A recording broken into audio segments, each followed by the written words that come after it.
Bienvenue sur Africa 24 dans cette nouvelle édition du QG Weekend. Voici les titres de l'actualité. Inauguration de la base logistique de la force africaine en attente à Douala au Cameroun. Cette nouvelle base à vocation continentale devra soutenir les militaires africains en attente de déploiement rapide dans une zone précise en temps de crise. Rien ne va plus au sein du PS. Le Parti socialiste sénégalais, secoué par une crise interne depuis des mois, le bureau politique réuni le 30 décembre a expulsé 65 cadres considérés comme des dissidents. Et au Kenya, le club champion de la Première Ligue risque une suspension de 3 ans. Gor Mahia éprouve des difficultés pour honorer ses engagements sportifs en raison d'un manque de fonds suite au retrait de son sponsor Sportpesa, la firme kenyane de paris sportifs.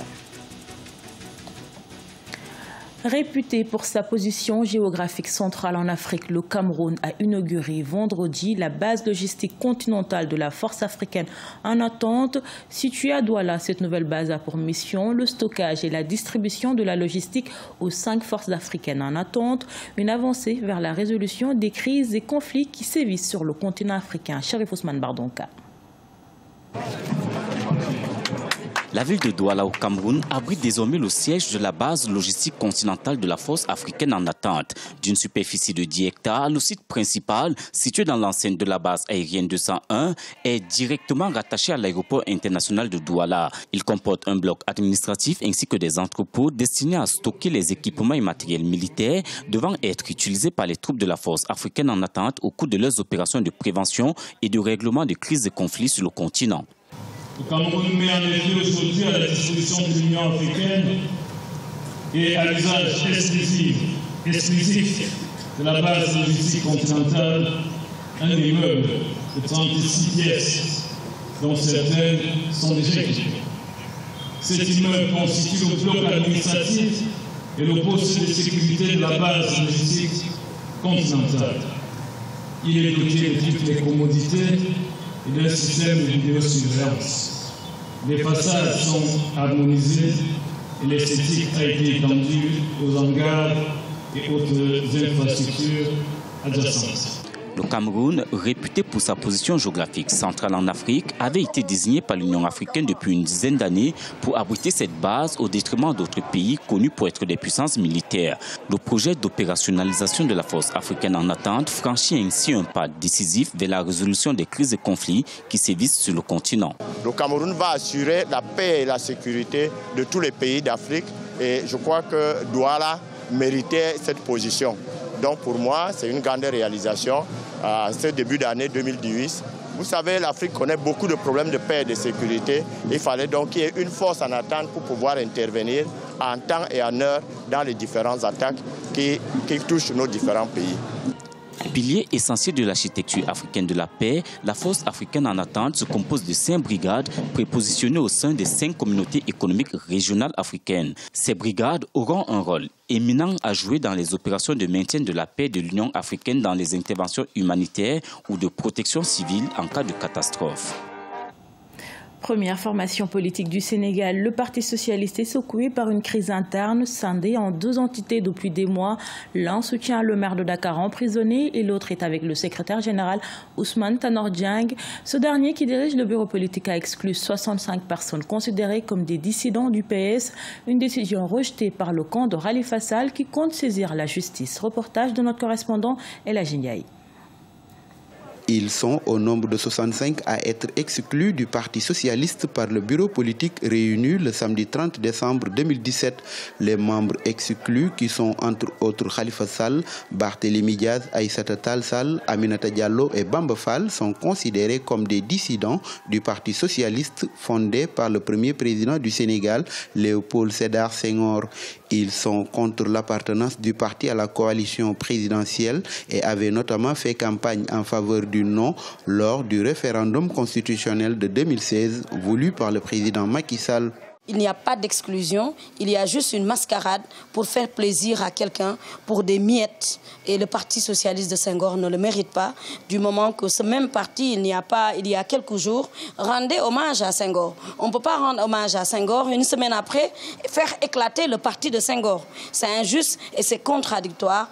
Je suis et je reste socialiste. Khalifa Sall est socialiste. Nous ne sommes pas un parti à vendre, nous ne sommes pas un mouvement de soutien à l'APR. Aminata Diallo, de même que ses autres camarades, revendiquent toujours leur appartenance au Parti socialiste suite à leur exclusion. Selon eux, cette mesure prise à leur endroit est nulle et non avenue. Ils peuvent continuer à s'en réclamer, ils peuvent continuer à faire dans des bravades, ils peuvent continuer à faire dans des proclamations, mais nous sommes droits dans nos bottes. Ça n'a pas été une décision facile. Ce n'est pas hier ou avant-hier que les fautes ont commencé. Il y en a qui remontent d'avant 2009, d'autres après 2009, certaines en 2012, d'autres en 2014. Les plus graves, les plus choquantes, on les a vécues avec l'agression qu'on a connue, dont on a été victime ici, en mars 2015. Le bureau politique du parti a aussi exclu ce jeudi 4 janvier 7 autres membres du parti basés en Europe de l'Ouest. Les exclus comptent se tourner vers la loi au cas où des notifications leur sont adressées. D'ailleurs, le camp de Khalifa Sall a récemment déposé une plainte contre le secrétaire général du parti Ousmane Tanor Dieng pour violation des statuts et règlements intérieurs de leur formation.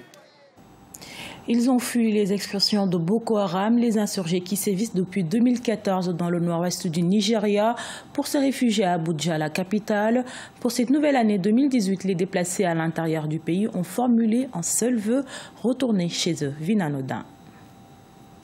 Un nouveau départ pour une nouvelle vie. C'est le souhait des personnes déplacées au Nigeria. En 2014, les insurgés de Boko Haram ont occupé de nombreuses villes et villages du nord-est du pays, faisant fuir près d'1 million de personnes. Au cœur de la capitale, Abuja, le camp Kujigoro accueille aujourd'hui près de 1500 personnes originaires du village de l'État de Borno. John, 29 ans, réside dans ce camp depuis 3 ans avec sa famille. Il étudiait la médecine avant que son village ne soit insurgé par Boko Haram. Sans emploi à son arrivée à Abuja, John a ouvert sa pharmacie depuis 1 an.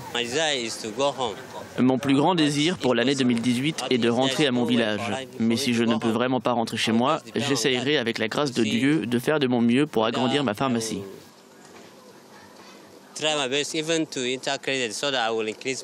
Il existe actuellement 18 camps de ce type à Abuja.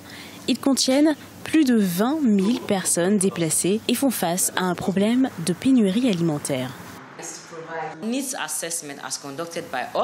L'évaluation des différents besoins que nous avons réalisés démontre que 70% des besoins des personnes déplacées sont alimentaires.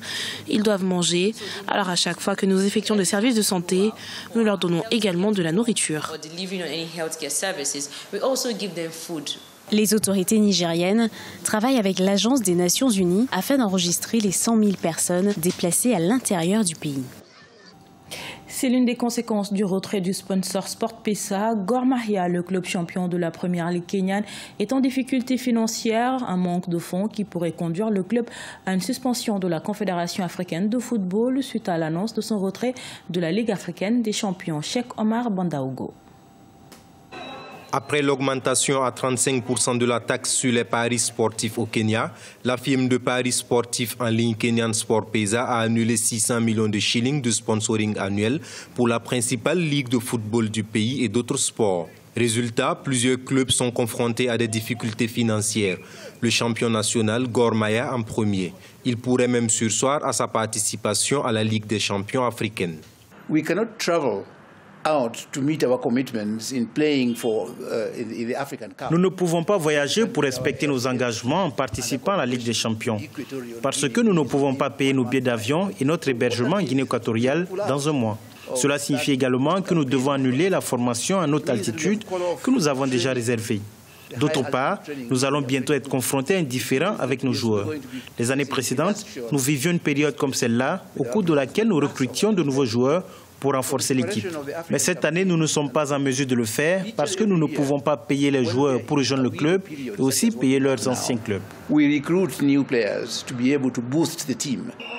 Mais il n'y a pas que la participation à la Ligue des Champions qui est compromise. Même à l'interne, il sera difficile pour le club de disputer des matchs.